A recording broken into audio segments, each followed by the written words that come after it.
بسم اللہ الرحمن الرحیم۔ السلام علیکم ورحمۃ اللہ وبرکاتہ۔ میں آج آپ سے بہت امپورٹنٹ موضوع پہ بات کروں گا۔ یہ پاکستان میں نہیں بلکہ پوری دنیا میں کامن مسئلہ ہے۔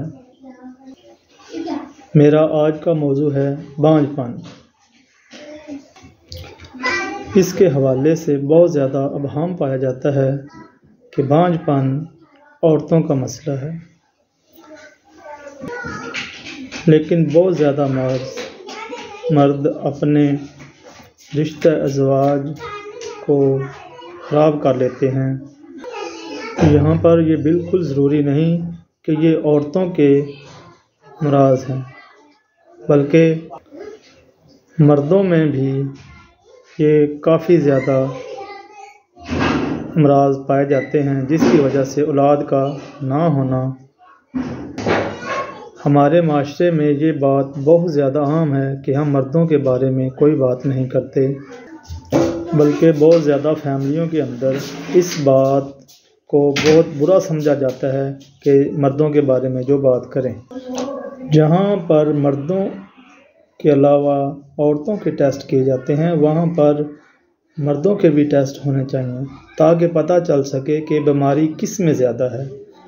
اگر مرد میں بیماری ہے تو اس کا علاج کیا جائے، اگر عورت میں بیماری ہے تو اس کا علاج کیا جائے۔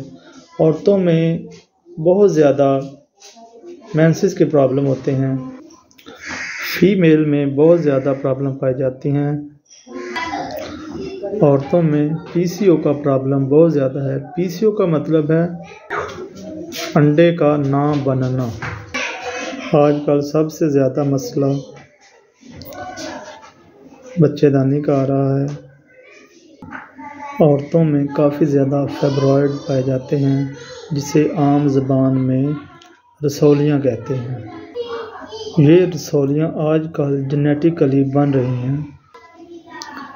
اس کے علاوہ بعض اوقات عورتوں میں خون کی تھیلیاں بھی بن جاتی ہیں، جو کہ ٹیوب کو بلاک کر دیتی ہیں۔ اس سے مریضہ کو ماہواری کے دوران شدید درد ہوتا ہے۔ خواتین میں سب سے پہلے حیض کا سسٹم ٹھیک نہیں ہوتا۔ عورتوں میں مینسز کا ریگولر نہ ہونا، ذیابیطس، موٹاپا، ٹینشن، انزائٹی اور مینٹل سٹریس، اس کی وجہ سے عورتوں میں بانجھ پن پایا جاتا ہے۔ اب میں مردوں کے بارے میں آپ سے بات کروں گا۔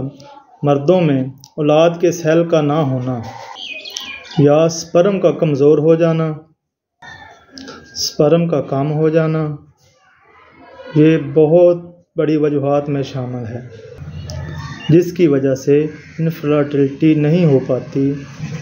میں سمجھتا ہوں کہ ہومیوپیتھی میں اس کا شاندار علاج موجود ہے۔ آپ کسی بھی قسم کی سرجری کروانے سے پہلے یا ٹیسٹ ٹیوب بیبی لینے سے پہلے ہومیوپیتھی میں مردوں کے علاوہ عورتوں کا بھی بہت اچھا علاج موجود ہے۔ کسی بھی قسم سے رابطے کے لیے، مشورے کے لیے آپ مجھ سے رابطہ کر سکتے ہیں۔ السلام علیکم ورحمۃ اللہ وبرکاتہ۔